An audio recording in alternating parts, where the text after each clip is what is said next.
नानक भगता सदा विगास, सुने दुख पाप का नास। ਸੋ ਗੁਰ ਪਿਆਰਿਓ, ਅੱਜ ਦੀ ਗੱਲਬਾਤ ਲਈ, ਗੁਰਮਤਿ ਦੀ ਗੱਲਬਾਤ ਲਈ ਫਤਿਹ ਸਾਂਝੀ ਕਰੀਏ। ਵਾਹਿਗੁਰੂ ਜੀ ਕਾ ਖਾਲਸਾ, ਵਾਹਿਗੁਰੂ ਜੀ ਕੀ ਫਤਿਹ। ਮੈਂ ਆਪਣੀ ਜਮਾਤ ਵਿੱਚ ਪੰਜਾਬੀ ਦੀ ਵਿਆਕਰਣ ਪੜ੍ਹਾ ਰਿਹਾ ਸੀ ਤੇ ਉਸ ਵਿੱਚ ਪੈਰੀ ਅੱਖਰਾਂ ਦੀ ਗੱਲ ਚੱਲਦੀ ਹੈ ਵੀ ਪੈਰੀ ਰਾ ਪੈਂਦਾ ਹੈ ਪ੍ਰੇਮ ਵਿੱਚ, ਗ੍ਰੰਥ ਵਿੱਚ। ਉਸ ਤੋਂ ਬਾਅਦ ਪੈਰੀ ਹਾ ਪੈਂਦਾ ਹੈ ਪੜ ਗੜ। ਉਸ ਦੇ ਨਾਲ ਪੈਰੀ ਵਾਹ ਪੈਂਦਾ ਹੈ ਸਵੈ ਜੀਵਨੀ, ਹਵੈਗੋ। ਇਸ ਤਰ੍ਹਾਂ ਦੇ ਸ਼ਬਦ ਨੇ ਉਸ ਵਿੱਚ ਪੈਰੀ ਵਾਹ, ਪੈਰੀ ਹਾ, ਪੈਰੀ ਰਾ। ਪਰ ਮੈਂ 1401 1402 ਅੰਗ ਤੇ ਗੁਰਬਾਣੀ ਪੜ੍ਹ ਰਿਹਾ ਸੀ ਭੱਟਾਂ ਦੇ ਸਵੀਏ। ਬੜੀ ਹੈਰਾਨੀ ਵਾਲੀ ਗੱਲ ਹੈ ਵੀ ਇਹ ਜੋ ਦੁਰਲਭ ਪੈਰੀ ਅੱਖਰਾਂ ਵਾਲੀ ਗੱਲ ਹੈ ਨਾ, ਗੁਰਬਾਣੀ 'ਚ ਬੜੇ ਸਾਰੇ ਗੁਰੂ ਗ੍ਰੰਥ ਸਾਹਿਬ ਵਿੱਚ ਇਸ ਤਰ੍ਹਾਂ ਦੇ ਪੈਰੀ ਅੱਖਰ ਆਉਂਦੇ ਹੈ। ਪੈਰੀ ਟਾ ਬੜਾ ਪਹਿਲੀ ਵਾਰ ਦੇਖਿਆ ਮੈਂ। ਬਾਣੀ ਦਾ ਪਾਠ ਤੇ ਬਹੁਤ ਵਾਰ ਕੀਤਾ ਸੀ। ਜਦੋਂ ਗੁਰਬਾਣੀ ਨੂੰ ਵਿਆਕਰਣ ਦੇ ਤੌਰ 'ਤੇ ਅਸੀਂ ਦੇਖਿਆ ਤਾਂ ਉਸੇ ਦੇਖਿਆ ਵੀ ਉਹ ਜੋ ਪੈਰੀ ਅੱਖਰ ਸੀ, ਪੈਰੀ ਜੋ ਨਿਸ਼ਾਨੀਆਂ ਸੀ, ਪੈਰੀ ਰਾ ਹੋ ਗਿਆ, ਪਰੰਤੂ ਪੈਰੀ ਹਾ ਹੈ, ਫਿਰ ਉਲਟਾ ਹਾ ਪੈ ਜਾਂਦਾ, ਉਸ ਨੂੰ ਅਸੀਂ ਯਕਸ਼ ਚਿੰਨ੍ਹ ਕਹਿ ਦਿੱਤਾ। ਉਸ ਤੋਂ ਬਾਅਦ ਇੱਕ ਹਲੰਤ ਹੈ, ਛੋਟਾ ਜਿਹਾ ਕੋਮਾ ਪੁੱਠਾ ਪਾ ਦਿੱਤਾ। ਉਸ ਨਾਲ ਕਿਹੜੇ ਕਿਹੜੇ ਬਲ, ਕਿਹੜੇ ਕਿਹੜੇ ਫਰਕ ਪੈਂਦੇ ਹੈ, ਉਹ ਬੜੇ ਮੀਨਿੰਗਫੁੱਲ ਹੈ। ਬਾਣੀ ਦਾ ਪਾਠ ਕਰਦਿਆਂ ਇਹਨਾਂ ਸਾਰੀਆਂ ਮਾਤਰਾ, ਇਹ ਸਾਰੇ ਬਲ, ਇਹ ਸਾਰੇ ਉਚਾਰਨ ਪ੍ਰਤੀ ਬੜਾ ਚੇਤਨ, ਬੜਾ ਸਾਵਧਾਨ ਰਹਿਣਾ ਪੈਂਦਾ ਹੈ। ਲਓ ਜੀ, ਗੁਰਬਾਣੀ ਵਿੱਚ ਪੈਰੀ ਟਾ ਵੀ ਪੈਂਦਾ ਹੈ, ਪੈਰੀ ਨੰਨਾ ਵੀ ਪੈਂਦਾ ਹੈ, ਪੈਰੀ ਚੱਚਾ ਵੀ ਪੈਂਦਾ ਹੈ। ਉਸ ਨੂੰ ਅਸੀਂ ਕਿਸ ਤਰ੍ਹਾਂ ਪੜ੍ਹਨਾ ਹੈ? ਗੁਰਮੁਖ ਪਿਆਰਿਆਂ ਨਾਲ ਯਕਸ਼ ਚਿੰਨ੍ਹ ਦੇ ਉਚਾਰਨ ਤੇ ਨਿਯਮ ਬਾਰੇ ਗੱਲ ਹੋਈ ਸੀ। ਚਲੋ ਅਸੀਂ ਸ਼ੁਰੂਆਤ ਕਰਦੇ ਹਾਂ ਯਕਸ਼ ਚਿੰਨ੍ਹ ਤੋਂ।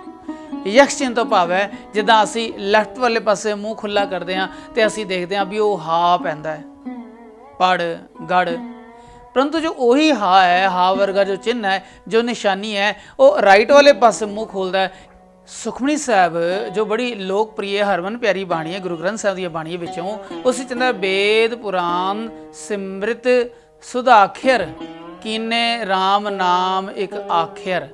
ਉਸ ਵਿੱਚ ਜਦੋਂ ਅਸੀਂ ਸੁਧਾਖਿਰ ਔਰ ਆਖਿਰ ਦੇ ਖੱਖੇ ਥੱਲੇ ਉਲਟਾ ਹਾ ਲੱਗਾ, ਇਸ ਤੋਂ ਭਾਵ ਹੈ ਵੀ ਜਿਸ ਵੀ ਅੱਖਰ ਥੱਲੇ ਉਹ ਲੱਗਾ ਉਸ ਅੱਖਰ ਉੱਪਰ ਸਿਹਾਰੀ ਦੀ ਆਵਾਜ਼ ਆਉਂਦੀ ਹੈ, ਔਰ ਜੋ ਥੱਲੇ ਉਹ ਚਿੰਨ੍ਹ ਲੱਗਾ ਯਕਸ਼ ਚਿੰਨ੍ਹ, ਉਸ ਵਿੱਚ ਐੜੇ ਜਾਂ ਯਈਏ ਦੀ ਆਵਾਜ਼ ਆਉਂਦੀ ਹੈ। ਅਸੀਂ ਕਹਿੰਦੇ ਹਾਂ ਸੁਦਾ ਖੇ ਅਰ। ਖਾ ਦੀ ਜੋ ਬਿਨਾ ਮਾਤਰਾ ਦੀ ਆਵਾਜ਼ ਹੈ ਉਸ ਨੂੰ ਸਿਹਾਰੀ ਲੱਗ ਜਾਵੇਗੀ, ਸੁਦਾ ਖੇ ਅਰ, ਸੁਧਾਖਿਰ। ਫਿਰ ਹੈ ਆ ਖੇ ਅਰ, ਆਖਿਰ। ਇਸ ਤਰ੍ਹਾਂ ਅਸੀਂ ਦੇਖਿਆ ਵੀ ਜੋ ਯਕਸ਼ ਚਿੰਨ੍ਹ ਹੈ ਉਸਨੇ ਅੱਖਰਾਂ ਦੀ ਸਾਊਂਡ ਵਿੱਚ, ਉਚਾਰਨ ਵਿੱਚ ਕੀ ਫਰਕ ਪਾ ਦਿੱਤਾ। ਤੁਸੀਂ ਸੁਧਾਖਰ ਆਖਰ ਪੜ੍ਹੋਗੇ ਕੋਈ ਫਰਕ ਨਹੀਂ ਪਏਗਾ, ਪਰੰਤੂ ਬਾਣੀ ਸ਼ੁੱਧ ਬੋਲਣ ਦੀ ਹਿਦਾਇਤ ਦਿੰਦੀ ਹੈ। ਇਸ ਕਰਕੇ ਗੁਰੂ ਗ੍ਰੰਥ ਸਾਹਿਬ ਦੇ ਦਰਸ਼ਨ ਕਰਦੇ ਹਾਂ ਜਦੋਂ ਅਸੀਂ ਪੈਰੀ ਅੱਖਰ ਟਾ ਦੀ ਗੱਲ ਕਰਦੇ ਹਾਂ, ਪੈਰੀ ਅੱਖਰ ਨਾਂ ਦੀ ਗੱਲ ਕਰਦੇ ਹਾਂ, ਔਰ ਪੈਰੀ ਅੱਖਰ ਚਾ ਦੀ ਗੱਲ ਕਰਦੇ ਹਾਂ। ਲਓ ਜੀ, ਦਰਸ਼ਨ ਕਰੋ ਅੰਗ ਨੰਬਰ 1402 1402। ਨਾਲੋਂ ਨਾਲ ਅਸੀਂ ਯਕਸ਼ ਚਿੰਨ੍ਹ ਦਾ ਉਚਾਰਨ ਦੇਖਾਂਗੇ ਔਰ ਨਾਲ ਨਾਲ ਪੈਰੀ ਅੱਖਰ ਦੀ ਗੱਲ ਕਰਾਂਗੇ। ਲਓ ਜੀ, ਸਰਵਣ ਕਰੋ। ਅਵਲੋਕਿਆ ਬ੍ਰਹਮ ਭਰਮ ਸਭ ਛੁਟਕਿਆ, ਦਿਵਯ ਦ੍ਰਿਸ਼ਟ ਕਾਰਣ ਕਰਣੰ। ਇੱਥੇ ਬੜੇ ਹੈਰਾਨੀ ਵਾਲੀ ਗੱਲ ਹੈ ਵੀ ਜਿੱਥੇ ਅਵਲੋਕਿਆ ਲਿਖਿਆ ਹੈ ਉੱਥੇ ਕੱਕੇ ਥੱਲੇ ਯਕਸ਼ ਚਿੰਨ੍ਹ ਪਿਆ, ਉਲਟੇ ਹਾਏ ਵਰਗਾ ਚਿੰਨ੍ਹ ਹੈ। ਹੁਣ ਇੱਥੇ ਦੇਖਿਓ, ਅਵਲੋਕਿਆ, ਕੱਕੇ ਨੂੰ ਸਿਹਾਰੀ ਆ ਗਈ, ਔਰ ਜੋ ਮਾਤਰਾ ਕੰਨਾ ਲੱਗਾ ਹੈ ਨਾ, ਉਹ ਕੱਕੇ ਦਾ ਕੰਨਾ ਨਹੀਂ ਹੈ, ਉਹ ਜੋ ਕੰਨੇ ਦੀ ਮਾਤਰਾ ਹੈ ਫਿਰ ਯਕਸ਼ ਚਿੰਨ੍ਹ ਤੇ ਬੋਲਦੀ ਹੈ ਅਵਲੋਕਿਆ, ਅਵਲੋਕਿਆ। ਯਾ ਔਰ ਆ ਦੀ ਸਾਊਂਡ ਜਿਹੜਾ ਕੰਨਾ ਲੱਗਾ ਹੈ, ਆ ਔਰ ਯਾ ਯਕਸ਼ ਚਿੰਨ੍ਹ ਨੂੰ ਬੋਲਦਾ ਹੈ। ਨਾਲ ਹੀ ਛੁਟਕਿਆ, ਕੱਕੇ ਨੂੰ ਕੰਨਾ ਲੱਗਾ ਹੈ ਪਰ ਕੱਕੇ ਨੂੰ ਕੰਨਾ ਬੋਲਦਾ ਨਹੀਂ, ਕੱਕੇ ਨੂੰ ਸਿਹਾਰੀ ਬੋਲਦੀ ਹੈ, ਔਰ ਜੋ ਯਕਸ਼ ਚਿੰਨ੍ਹ ਥੱਲੇ ਉਸ ਨੂੰ ਕੰਨਾ ਬੋਲਦਾ ਹੈ। ਅਗਲਾ ਸ਼ਬਦ ਹੈ ਦਿਵਯ। ਦਿਵਯ ਦੇ ਵਿੱਚ ਦੱਦਾ ਸਿਹਾਰੀ, ਬੱਬਾ, ਉਹਨੂੰ ਛੋਟੀ ਈਦ ਯਾਨੀ ਸਿਹਾਰੀ ਦੀ ਸਾਊਂਡ ਆਉਂਦੀ ਹੈ, ਔਰ ਨਾਲ य ਮੁਕਤਾ ਅਖੀਰ ਚ ਆਉਂਦਾ ਹੈ, ਦਿਵਯ। ਹੁਣ ਜੋ ਅਗਲਾ ਸ਼ਬਦ ਹੈ ਗੁਰਬਾਣੀ ਦਾ, ਦਰਸ਼ਨ ਕਰੋ। ਉੱਥੇ ਲਿਖਿਆ ਹੈ ਦ੍ਰਿਸ਼ਟ। ਦੱਦੇ ਨੂੰ ਸਿਹਾਰੀ, ਪੈਰ ਥੱਲੇ ਰਾਰਾ, ਔਰ ਦ੍ਰਿਸ਼ਟ ਸੱਸੇ ਨੂੰ ਸਿਹਾਰੀ ਔਰ ਥੱਲੇ ਪੈਰੀ ਟਾ। ਪਰੰਤੂ ਜੋ ਸਿਹਾਰੀ ਹੈ ਉਹ ਸੱਸੇ ਤੇ ਲੱਗੀ ਤੇ ਹੈ, ਪਰੰਤੂ ਸੱਸੇ ਤੇ ਬੋਲਦੀ ਨਹੀਂ। ਉਹ ਜੋ ਸਿਹਾਰੀ ਦੀ ਸਾਊਂਡ ਹੈ ਉਹ ਟੈਂਕੇ ਨੂੰ ਜਿਹੜੀ ਹੈ ਉਹ ਇੰਗਿਤ ਹੁੰਦੀ ਹੈ, ਉਸ ਨੂੰ ਇਸ਼ਾਰਾ ਕਰਦੀ ਹੈ। ਦੋ ਤੁਕਾਂ ਥੱਲੇ ਪਹੁੰਚਦੇ ਹਾਂ, ਫਿਰ ਉਹ ਤੇ ਲਿਖਿਆ ਹੈ ਇੱਕ ਪੜ੍ਹੈ ਸੁਣਹਿ ਗਾਵਹਿ ਪ੍ਰਭਾਤਹਿ ਕਰਹਿ ਇਸਨਾਨ। ਇੱਥੇ ਧਿਆਨ ਨਾਲ ਦੇਖੋ ਵੀ ਸੱਸੇ ਥੱਲੇ ਨੰਨਾ ਲੱਗਾ ਹੈ ਔਰ ਸੱਸੇ ਨੂੰ ਕੰਨਾ ਲੱਗਾ ਹੈ। ਸੱਸੇ ਨੂੰ ਕੰਨੇ ਦੀ ਆਵਾਜ਼ ਨਹੀਂ ਆ ਰਹੀ, ਜੋ ਕੰਨੇ ਦੀ ਆਵਾਜ਼ ਹੈ ਉਹ ਨੰਨੇ ਨੂੰ ਲੱਗ ਰਹੀ ਹੈ। ਇਸ ਨਾਨ ਜਿਹੜਾ ਥੱਲੇ ਛੋਟਾ ਜਿਹਾ ਨੰਨਾ ਲੱਗਾ ਹੈ, ਉਸ ਨੰਨੇ ਨੂੰ ਕੰਨੇ ਦੀ ਆਵਾਜ਼ ਨੇ ਫੜ ਲਿਆ। ਇਸ ਨਾਨ ਜੋ ਪੂਰਾ ਸੱਸਾ ਲੱਗਾ ਸੀ, ਕੰਨੇ ਦੇ ਨਾਲ ਲੱਗਾ ਸੀ, ਉਹ ਹੁਣ ਅੱਧਾ ਬਣ ਗਿਆ ਇਸ ਨਾਨ। ਹੁਣ ਦਰਸ਼ਨ ਕਰਦੇ ਹਾਂ ਪੈਰੀ ਚੱਚੇ ਦੇ ਗੁਰਬਾਣੀ ਵਿੱਚ ਦੁਰਲਭ ਚੀਜ਼ ਹੈ।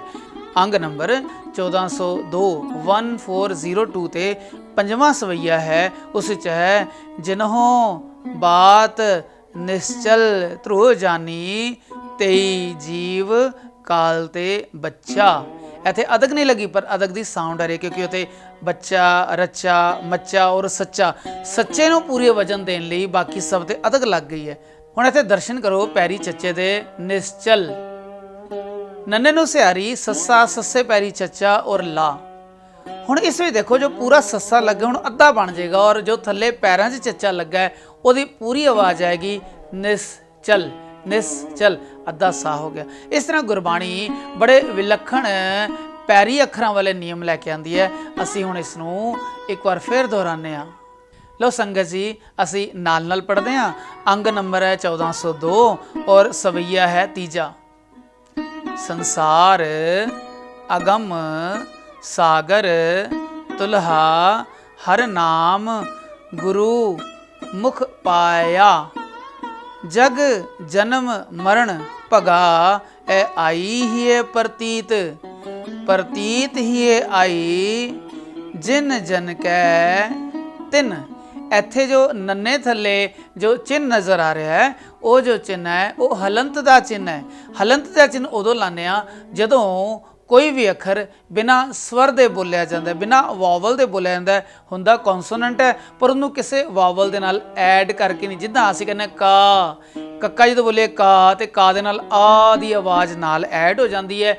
ਹਲੰਤ ਲਾਣ ਨਾਲ ਉਹ ਜੋ ਨਾ ਦੀ ਆਵਾਜ਼ ਹੈ ਉਹ ਨੰਨੇ ਤੇ ਮੁੱਕ ਜਾਂਦੀ ਹੈ, ਉਹਦੇ ਨਾਲ ਐੜਾ ਨਹੀਂ ਲੱਗਦਾ। ਅਸੀਂ ਕਹਿੰਦੇ ਨਾ, ਪਰੰਤੂ ਅਸੀਂ ਜਦੋਂ ਤਿੰਨ ਬੋਲਦੇ ਹਾਂ ਤੇ ਅਸੀਂ ਨੰਨੇ ਨੂੰ ਬਿਨਾਂ ਸਵਰ ਦੇ ਇਕੱਠਾ ਕਰ ਦਿੰਦੇ ਹਾਂ, ਉਹ ਤੇ ਸਵਰ ਨਾਲ ਮੈਚ ਹੋ ਕੇ ਐਡ ਹੋ ਕੇ ਨਹੀਂ ਆਉਂਦਾ। ਇੱਥੇ ਤਿੰਨ ਪ੍ਰਤੀਤ ਹੀ ਆਈ ਜਿਨ ਜਨ ਕੈ ਤਿੰਨ ਕਉ ਪਦਵੀ ਉੱਚ ਭਈ। ਤਜ ਮਾਇਆ ਮੋਹ ਲੋਭ ਅਰ ਲਾਲਚ ਕਾਮ ਕ੍ਰੋਧ ਕੀ ਬ੍ਰਿਥਾ ਗਈ। ਉਸ ਤੋਂ ਬਾਅਦ ਹੁਣ ਅਸੀਂ ਰਿਪੀਟ ਕਰਕੇ ਦੁਹਰਾਵ ਕਰਕੇ ਪੜ੍ਹਦੇ ਹਾਂ। ਅਵਲੋਕਿਆ ਕੱਕੇ ਥਲੇ ਯਕਸ਼ ਚਿੰਨ, ਅਵਲੋਕਿਆ ਬ੍ਰਹਮ ਪਰਮ ਸਭ ਛੁਟਕਿਆ, ਯਕਸ਼ ਚਿੰਨ ਛੁਟਕਿਆ। ਦਿव्य यक्ष चिन्ह, दृष्ट पैरी टैंका। परंतु जो साउंड है सिहारी दी या जो व्याकरणक उत्थे चिन्ह लगा सिहारी दा वो टैंके ते आएगा। दृष्ट कारण करणं, अखीर विच अणाणे उत्ते टिप्पी लगी है करणं, करणंग नहीं आएगा, करणम नहीं आंदा, करणं। इस टिप्पी नूं असीं उत्ते ही छड्ड दिंदे हां, करणं। सतगुरु गुर सेव अलखगत जाकी श्री रामदास तारण तरणं, तारण तरणंगनी तरणं। अगली सत्तर है चौथे पदे दी, चौथे सवैये दी। एक पढ़ै सुनह गावह प्रभात है करह स्नान। दोबारा पढ़िए। एक पढ़ै सुनह गावह प्रभात है करह स्नान। स्नान करह प्रभात शुद्ध मन गुर पूजा विद सहित करंग।